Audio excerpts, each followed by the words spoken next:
Primeira vez, nós estamos estudando o Evangelho de João. Começamos no capítulo 1 e já há alguns meses estamos aqui chegando no capítulo 11 hoje. E eu vou tentar fazer a leitura desse texto com você e tirar algumas lições que eu considero importantes desse texto para a nossa edificação. Mas preste atenção na leitura, porque talvez eu não fale algo que a própria leitura vai trazer para você de edificação, de crescimento, e que Deus possa usar a sua palavra da maneira que Ele quiser para a nossa edificação. João, capítulo 11, diz assim: Estava enfermo Lázaro de Betânia, da aldeia de Maria e de sua irmã Marta. Esta Maria, cujo irmão Lázaro estava enfermo, era a mesma que ungiu com bálsamo o Senhor e lhe enxugou os pés com seus cabelos. Mandaram, pois, as irmãs de Lázaro dizer a Jesus: Senhor, está enfermo aquele a quem amas. Ao receber a notícia, disse Jesus: Esta enfermidade não é para a morte, e sim para a glória de Deus, a fim de que o Filho de Deus seja por ela glorificado. Ora, amava Jesus a Marta e a sua irmã e a Lázaro. Quando, pois, soube que Lázaro estava doente, ainda se demorou 2 dias no lugar onde estava. Depois disse aos seus discípulos: Vamos outra vez para a Judéia. Disseram-lhe os discípulos: Mestre, ainda agora os judeus procuram apedrejar-te, e voltas para lá? Respondeu Jesus: Não são 12 as horas do dia? Se alguém andar de dia, não tropeça, porque vê a luz deste mundo. Mas se andar de noite, tropeça, porque nele não há luz. Isto dizia, e depois lhe acrescentou: Nosso amigo Lázaro adormeceu, mas vou para despertá-lo. Disseram-lhe, pois, os discípulos: Senhor, se dorme, estará salvo. Jesus, porém, falara com respeito à morte de Lázaro. Mas eles supunham que tivesse falado do repouso do sono. Então Jesus lhes disse claramente: Lázaro morreu. E por vossa causa me alegro de que lá não estivesse, para que possais crer. Mas vamos ter com ele. Então Tomé, chamado Dídimo, disse aos discípulos: Vamos também nós para morrermos com ele? Lembra que Tomé está com medo de Jesus ser apedrejado, né? Então ele diz: Lázaro já morreu, nós vamos voltar para lá e vai morrer todo mundo. Chegando, pois, Jesus encontrou Lázaro já sepultado, havia 4 dias. Ora, Betânia estava a cerca de 15 estádios, perto de Jerusalém. Muitos dentre os judeus tinham vindo ter com Marta e Maria para as consolar a respeito do irmão. Marta, quando soube que vinha Jesus, saiu ao seu encontro. Maria, porém, ficou sentada em casa. Disse, pois, Marta a Jesus: Senhor, se estiveras aqui, não teria morrido meu irmão. Mas também sei que, mesmo agora, tudo quanto pedires a Deus, Deus te concederá. Declarou-lhe Jesus: Teu irmão há de ressurgir. Eu sei, replicou Marta, que ele há de ressurgir na ressurreição, no último dia. Disse-lhe Jesus: Eu sou a ressurreição e a vida. Quem crê em mim, ainda que morra, viverá. E todo o que vive e crê em mim não morrerá eternamente. Crês isto? Sim, Senhor, respondeu ela. Eu tenho crido que tu és o Cristo, o Filho de Deus, que deveria vir ao mundo. Tendo dito isso, retirou-se e chamou Maria, sua irmã, e lhe disse em particular: O mestre chegou e te chama. Ela, ouvindo isto, levantou-se depressa e foi ter com ele, pois Jesus ainda não tinha entrado na aldeia, mas permanecia onde Marta se avistara com ele.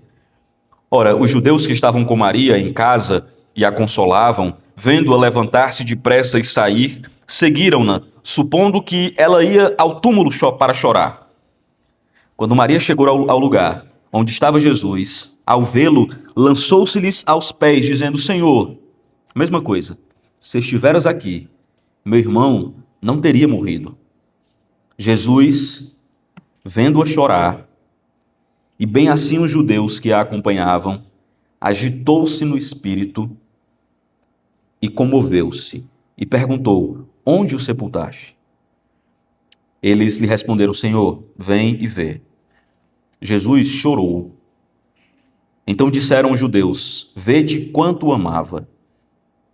Mas alguns objetaram: Não podia ele, que abriu os olhos aos cegos, fazer que este não morresse?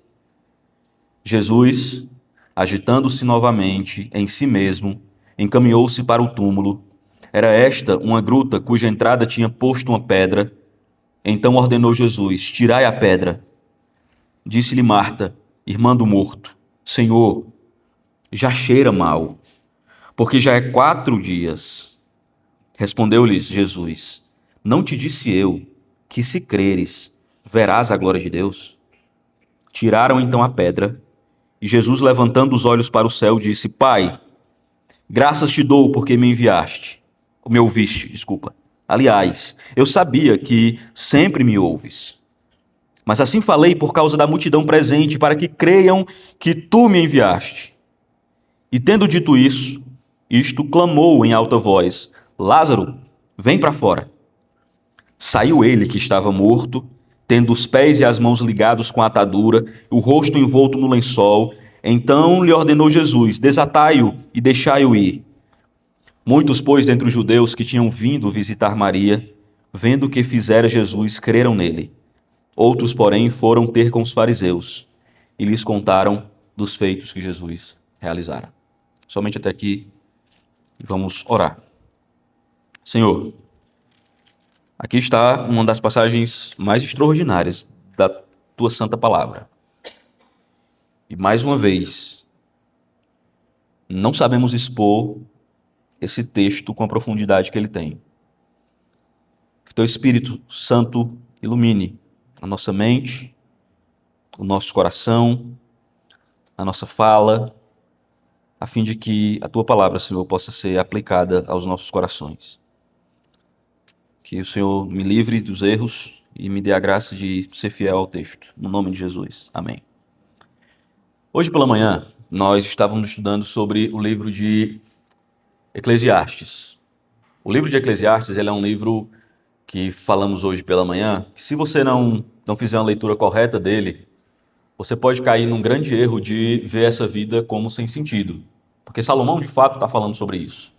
Ele mostra como que a vida debaixo do sol, essa vida de coisas que nós vamos atrás, corremos, dinheiro, trabalho, sabedoria, amizade, felicidade, bebida, qualquer coisa. Não é só coisa ruim, não. As coisas boas, inclusive, do tipo encontrar um amor na vida e ser feliz num bom casamento.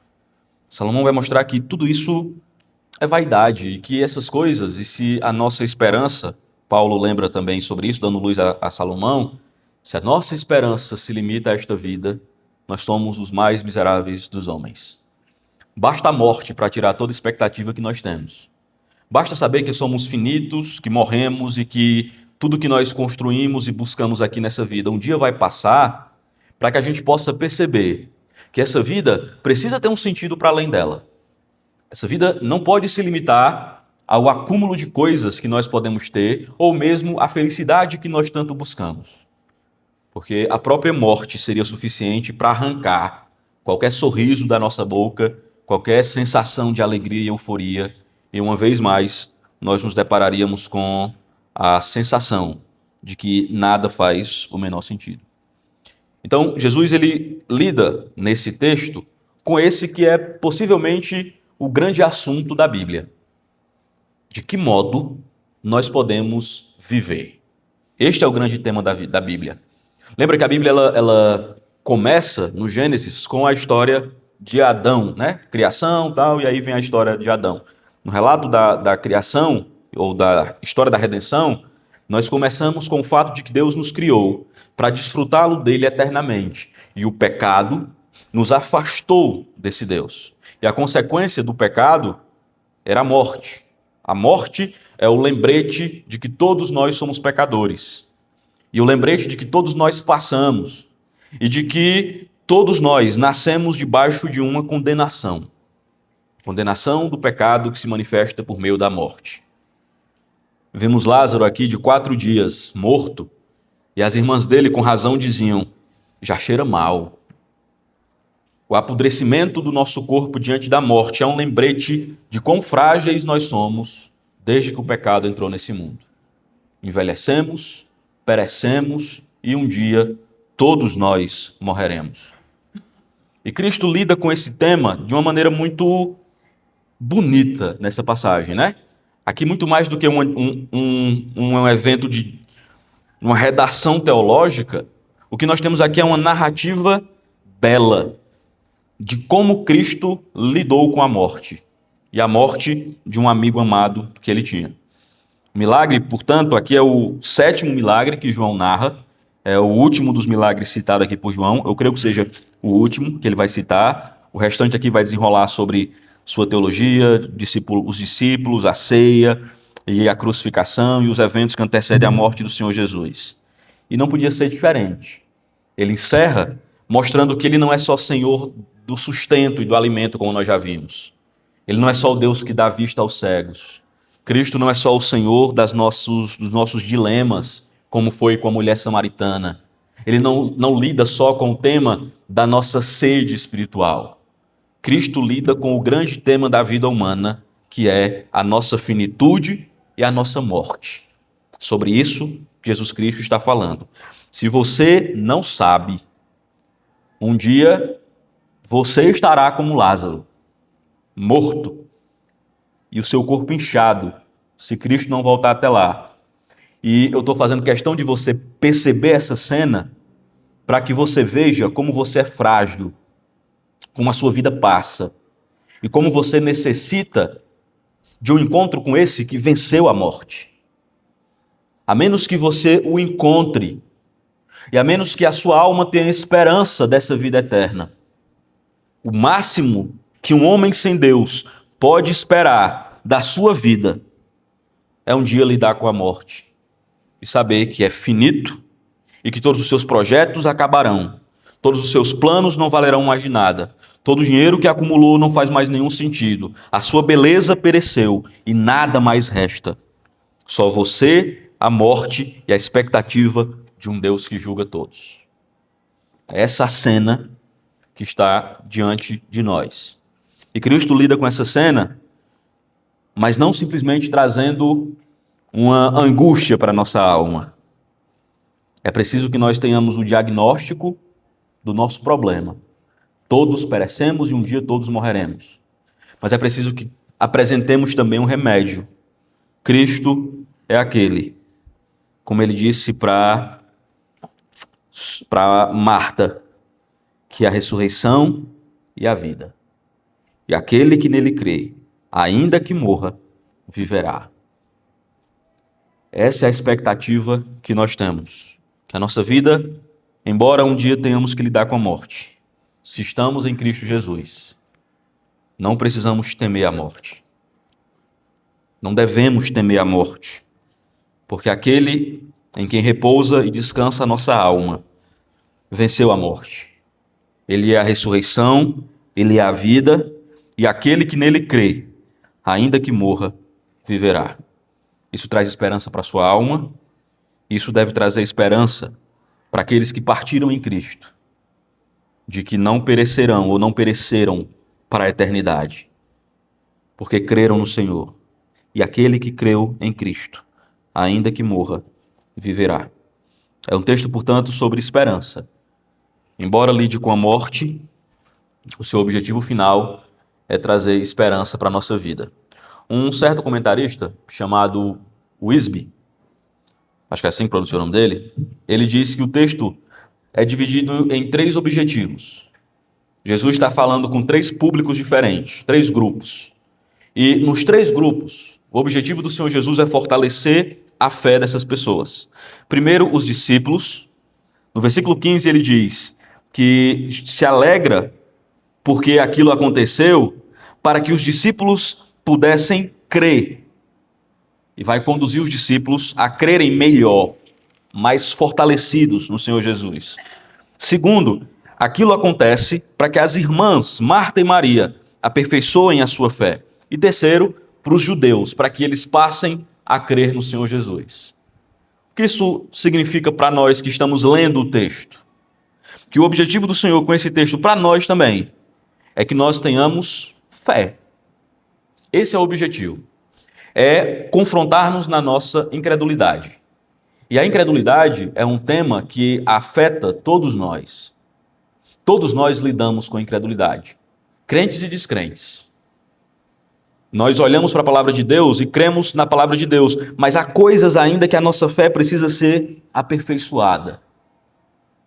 Nós reconhecemos, como Marta diz, Senhor, se o Senhor estivesse aqui, certamente o Senhor, isso não teria acontecido. A mulher demonstra fé. Mas Cristo ainda quer peneirar mais a fé dela e fazer com que essa mulher se torne ainda mais crente nele mesmo. O mesmo acontece com os discípulos e o mesmo Jesus está chamando a multidão. Então eu queria trazer alguns pontos. Primeiro, eu queria que você pensasse na relação que Jesus tem com essa família. E eu acho que essa é uma das coisas mais bonitas do texto. O texto vai mostrar, algumas vezes, expressões do tipo, aquele a quem tu amavas, falando sobre Lázaro. O texto vai mostrar a multidão dizendo assim, de fato, verdadeiramente, veja o quanto ele amava o Lázaro. O texto vai dizer que o Senhor amava Marta, Maria e Lázaro. O texto vai mostrar Jesus chorando pela morte desse homem e o choro de Jesus estando relacionado com o fato de quanto ele amava esse homem. E eu acho que isso não está no texto à toa. Pelo menos algumas lições isso traz para nós. Primeiro, eles são amados do Senhor, eles são amigos do Senhor e eles são crentes no Senhor. Isso traz algumas lições para nós. A primeira delas é: o amor não os livra das aflições. Diante de morte, diante de angústias, diante de aflições, diante de dores que nós enfrentamos, uma das coisas, ou um dos pensamentos mais absurdos que vem na nossa cabeça é: se o Senhor me ama, por que eu passo por essas coisas?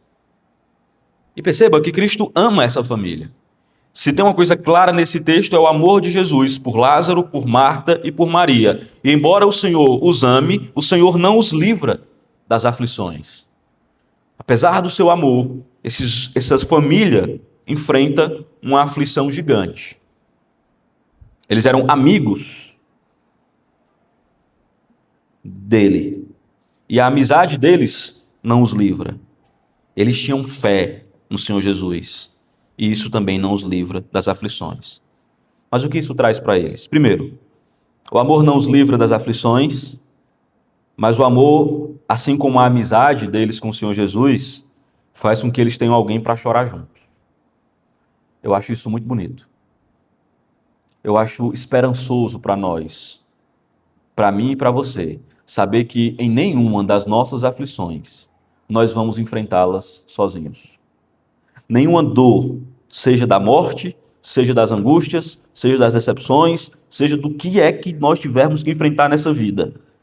Se Cristo é o amado da nossa alma, se nós somos alvos do seu amor, se nós temos uma relação de amizade com Ele, Jesus disse, eu não os chamo mais de servo, mas eu chamo vocês de amigos. E se de fato Ele tem sido o nosso amigo, e se a nossa alma se rende a Ele com fé, nós sempre teremos da parte de Deus alguém presente na hora da dor, da aflição. E nós sempre encontraremos o conforto que só os que creem têm. Essa vida, como disse Salomão, a parte de Deus ela é vazia de sentido. Mas em Cristo nós encontramos razão e sentido até no nosso sofrimento. Nós temos um Deus que conhece a nossa dor. Nós temos um Deus que, se possível for, estaria chorando conosco nas nossas angústias, confortando o nosso pranto, enxugando as nossas lágrimas, abraçando aqueles a quem ama e trazendo esperança de que a morte não é o fim para a nossa existência. Se os homens nos abandonarem, se nada mais importar nessa vida, se perdermos tudo, ainda assim, Cristo estará lá. Eu acho que isso deve trazer conforto para o nosso coração, fortalecer a nossa fé e nos dar esperança em um Deus que não é distante. Deus não é distante de nós. Não é como dizem os liberais, um Deus que, como um relojoeiro. Teologia liberal diz que Deus é como um relojoeiro. Ele criou, deu a corda e o relógio agora faz o trabalho dele sozinho. Não é esse o Deus da Bíblia. O Deus da Bíblia não só criou a máquina para que ela funcione. O Deus da Bíblia está presente. A encarnação de Cristo é exatamente isso. Deus que é atemporal, Deus que não pode ser medido, irrompe na história e se faz presente na vida do seu povo. É o Emanuel, o Deus conosco, um Deus que chora. Isso é na beirada da blasfêmia. Um Deus que chora. Um Deus homem que olha para a dor e se importa com a dor do seu povo. E enxerga o sofrimento e a dor do seu povo. Esse é o Deus que nós servimos. Não é um Deus indiferente, mas é um Deus que sabe onde o sapato aperta em cada um de nós. Não significa que vai nos livrar de todas as nossas dores, não significa que vai nos livrar de cada sofrimento ou de cada lágrima que teremos que ter nessa vida, mas significa que em cada uma delas se fará presente como um amigo, como alguém que nos ama e que é por nós amado. Essa é a relação que o Senhor quer ter com cada um de nós. E este aqui é um modelo para a sua casa. Como é que minha família tem que ser com relação ao Senhor? Está aqui um modelo. 2 irmãs que amam o Senhor, um cara que ama o Senhor e que são amados por Deus e que conhece a Cristo. Cristo era presente de alguma forma nessa família. Você quer um modelo para o que é que tem que ser sua família? É esse aqui.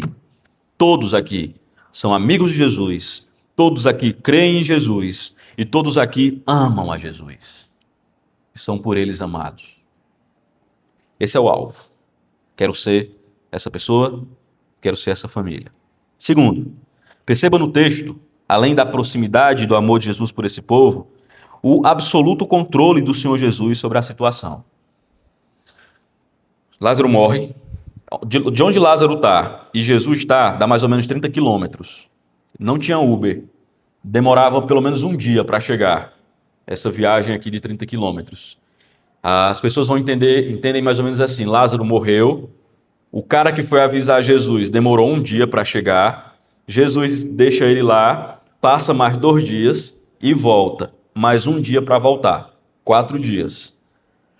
Em tudo isso, parece que Jesus está fazendo hora. Jesus poderia ter ido assim que o cara morreu, né? Recebeu a notícia.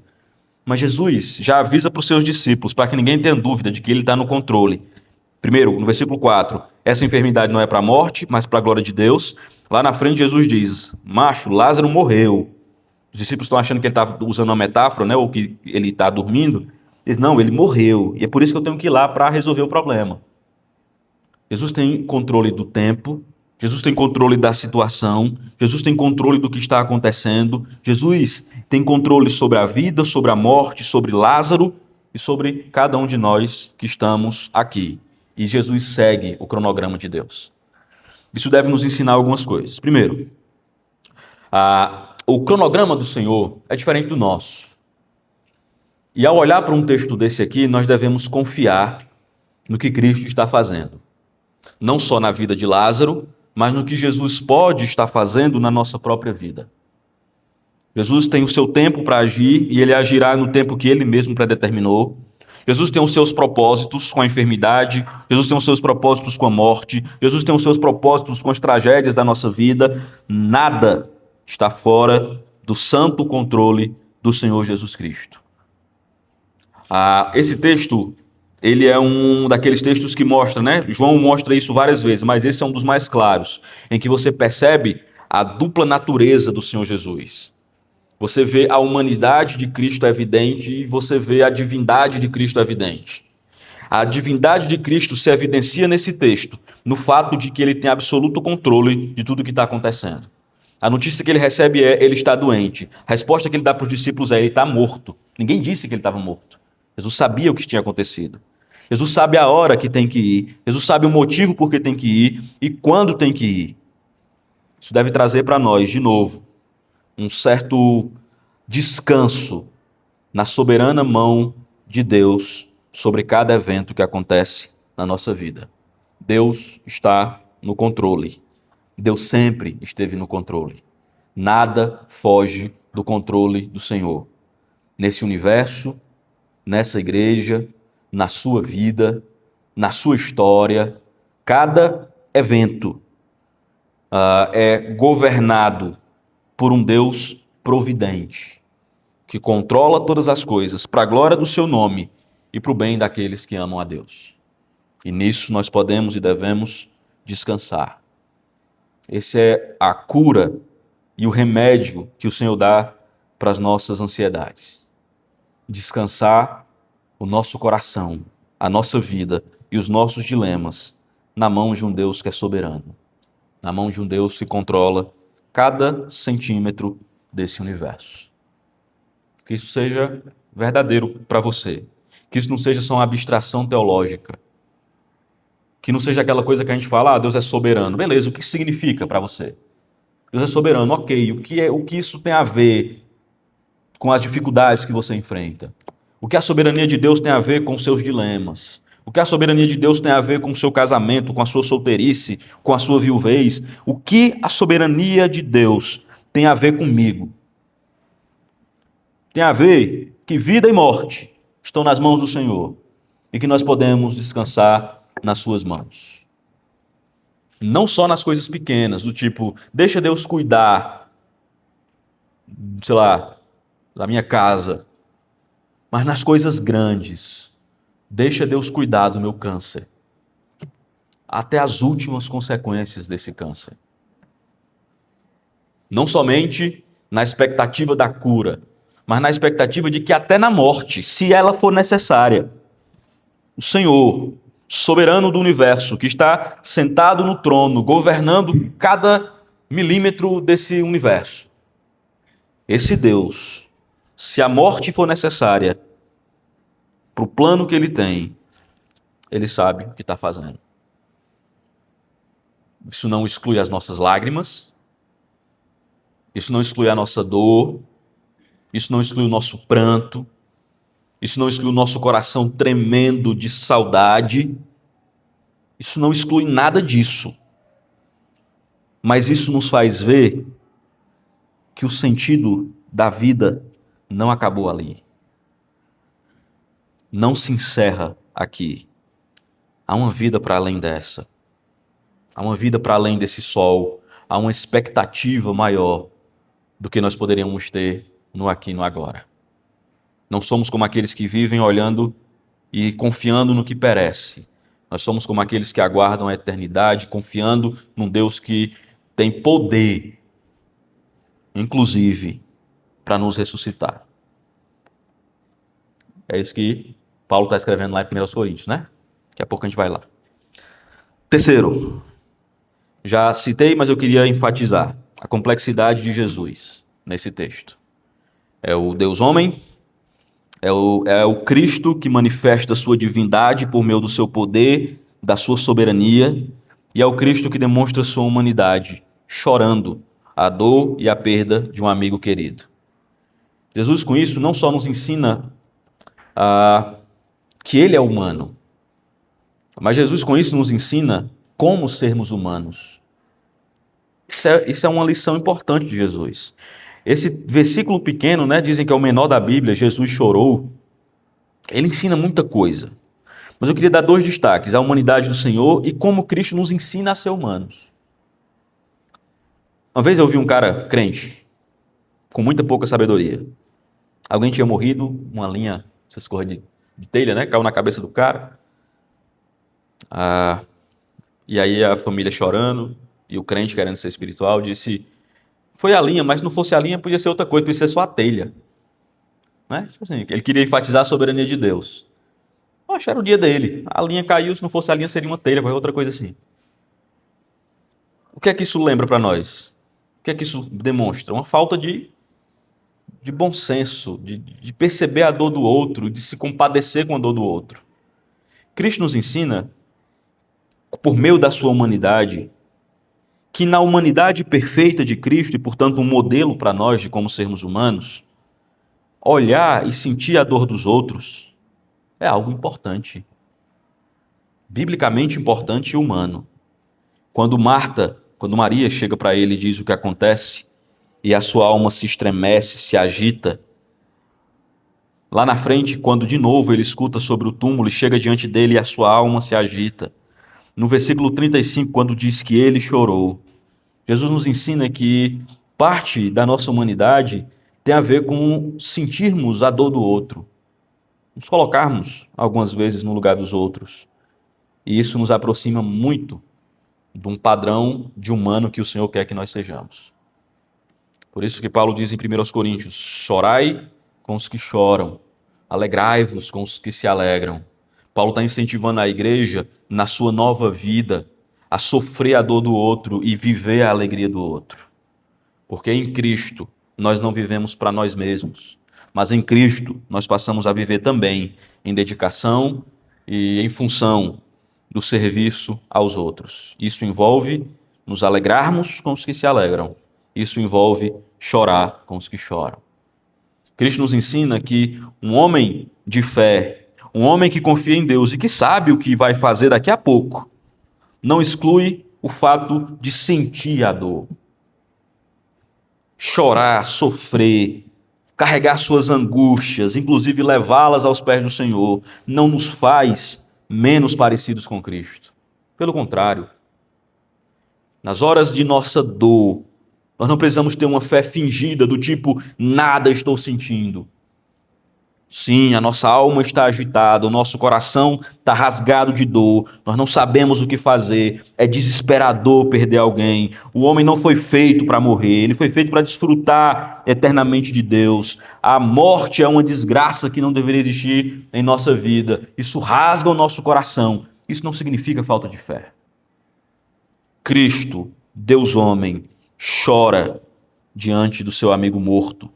Isso não torna ele um pecador. Isso não o torna alguém que não crê, isso o torna e evidencia que ele é humano. E é isso. Portanto, irmãos, essa falsa sensação que às vezes nós tentamos transmitir para os outros e para nós mesmos, de uma fé fingida, do tipo, não sinto nada, não é do Senhor. A fé não nos livra das dores. A fé nos ensina a levar a dor para o lugar correto, para os pés do Senhor Jesus. É lá que nós choramos. É a Ele que nós apresentamos o nosso pranto. É diante dele que nós rasgamos a nossa alma e recebemos dele o conforto que nós precisamos.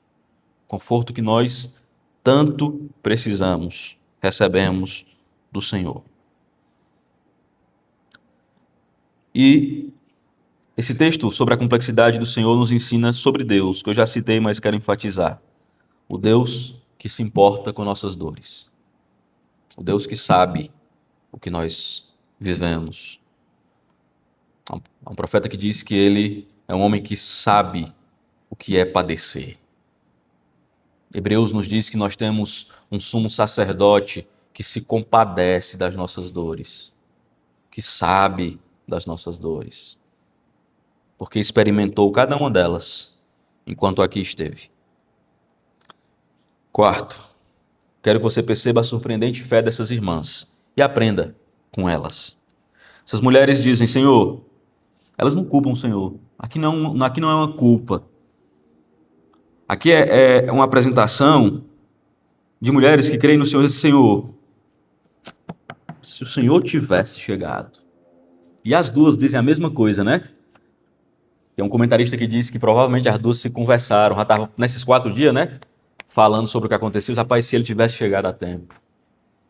Senhor, se o Senhor tivesse aqui, não teria acontecido. Senhor, se o Senhor quiser, isso pode ser feito. Senhor, se está nas tuas mãos, Senhor.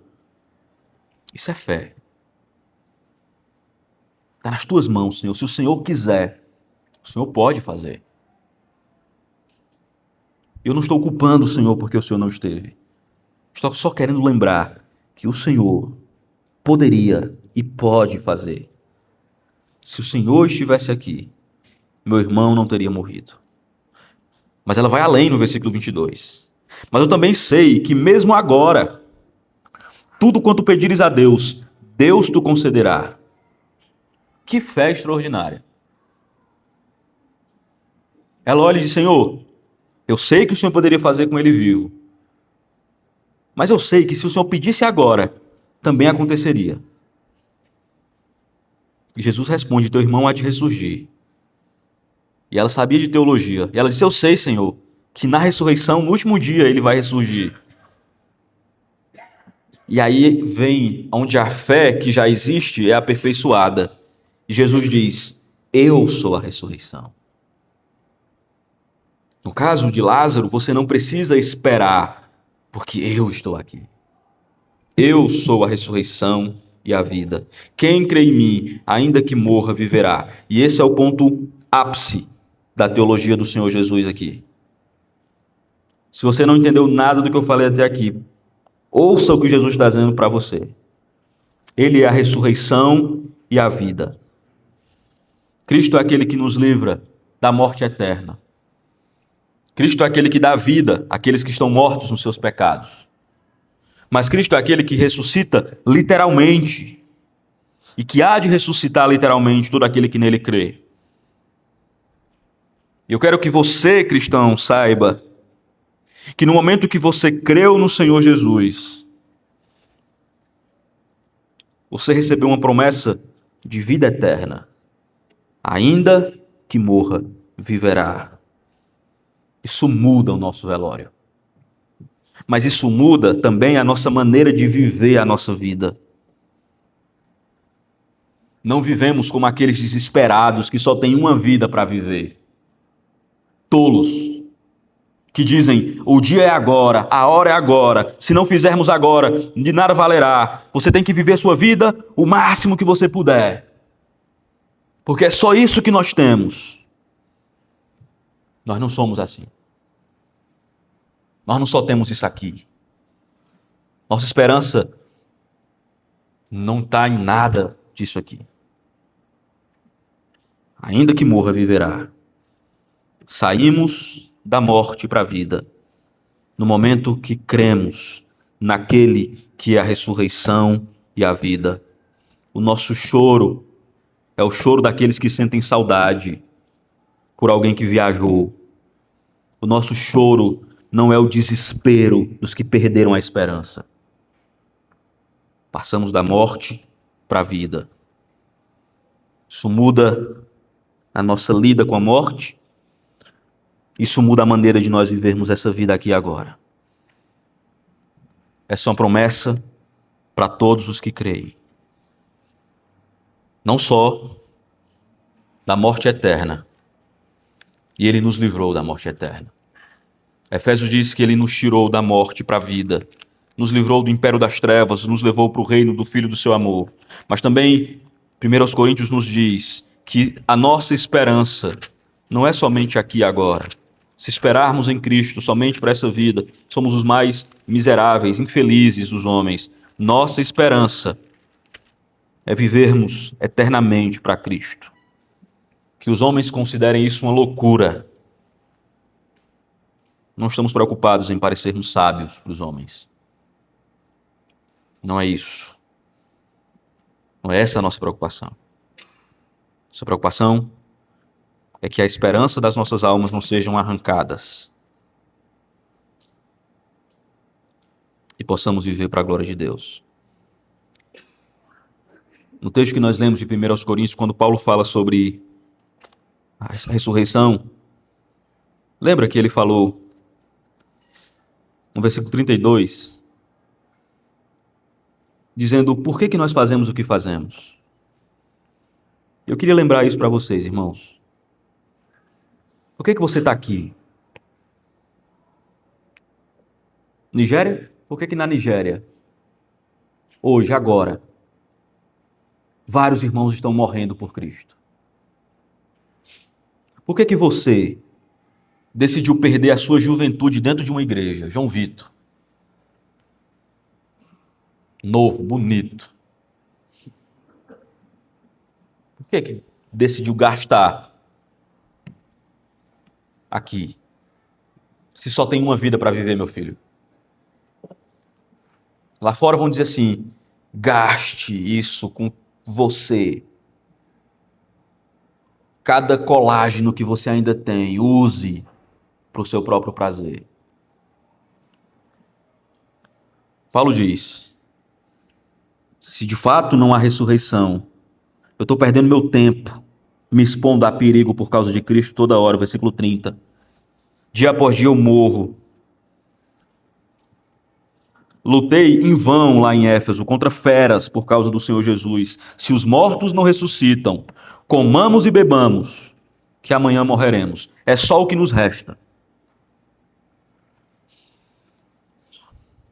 Mas ele ressuscita. Versículo 35. 1 Coríntios 15, 35. Mas alguém dirá, como ressuscitam os mortos? Em que corpo vêm? Insensato. O que semeia não nasce se primeiro não morrer. E quando semeiam, não semeiam um corpo que há de ser, mas o simples grão, como de trigo ou de qualquer outra semente.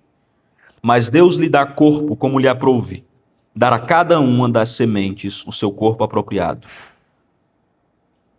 Quando ele pula para o versículo 50, ele diz, isto afirma, irmãos,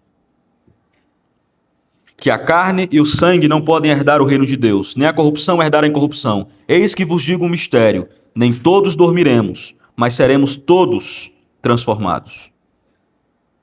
No momento, no abrir e fechar de olhos, ao ressoar da última trombeta, a trombeta soará, os mortos ressuscitarão incorruptíveis, e nós seremos transformados. Porque é necessário que este corpo corruptível se revista de incorruptibilidade, e o que é mortal se revista de imortalidade. E quando este corpo corruptível se revestir de incorruptibilidade e o que é mortal se revestir de imortalidade, então se cumprirá a palavra que está escrita: tragada foi a morte pela vitória. Onde está, ó morte, a tua vitória? Onde está, ó morte, o teu aguilhão? O aguilhão da morte é o pecado, e a força do pecado é a lei. Graças a Deus que nos dá vitória por intermédio de nosso Senhor Jesus Cristo. Portanto, meus amados irmãos, se vocês vão ressuscitar, e se a vida de vocês não é só isso aqui, sede firmes, inabaláveis e sempre abundantes na obra do Senhor, sabendo que no Senhor o vosso trabalho não é vão. O que é que eu faço com a informação de que eu vou viver eternamente? Viva para a glória de Deus. Gaste os seus dias para a glória de Deus, sabendo que sua vida não é só isso aqui. Seja abundante na obra do Senhor. E lembre que no Senhor, o seu trabalho não vai perecer junto com o seu corpo no túmulo. 5 e último. Cristo é a ressurreição e a vida. Cristo é tudo o que precisamos na vida e na morte. Dizem que um pregador antigo, puritano, disse assim, Jesus precisou chamar Lázaro e dizer o nome de Lázaro, porque caso contrário, todos os mortos se levantariam. Achei bonito. Por que ele disse, Lázaro, vem? Porque se ele dissesse só vem, todos se levantariam. Porque ele é o Senhor da vida. Ele é a ressurreição e a vida. Ele é tudo o que precisamos na vida e na morte. Ele é tudo o que precisamos. Alguém disse, se dirigindo a Maria, rogai por nós, pecadores, na hora da nossa morte. Oh, irmãos, essa é uma das maiores tolices teológicas. Não precisamos de mais ninguém rogando por nós na hora da nossa morte, porque já conhecemos e cremos na ressurreição e na vida. Cristo Jesus é a ressurreição e a vida. Ele é a vida eterna. Ele ressuscita o nosso corpo. Ele é a esperança da nossa alma na vida e na morte. É nele que está o nosso coração. É nele que está a nossa fé. É nele que está a nossa esperança. É a ele que nos entregamos. E só dele recebemos o necessário para viver. O texto encerra com respostas diferentes ao que Jesus disse e fez. O texto mostra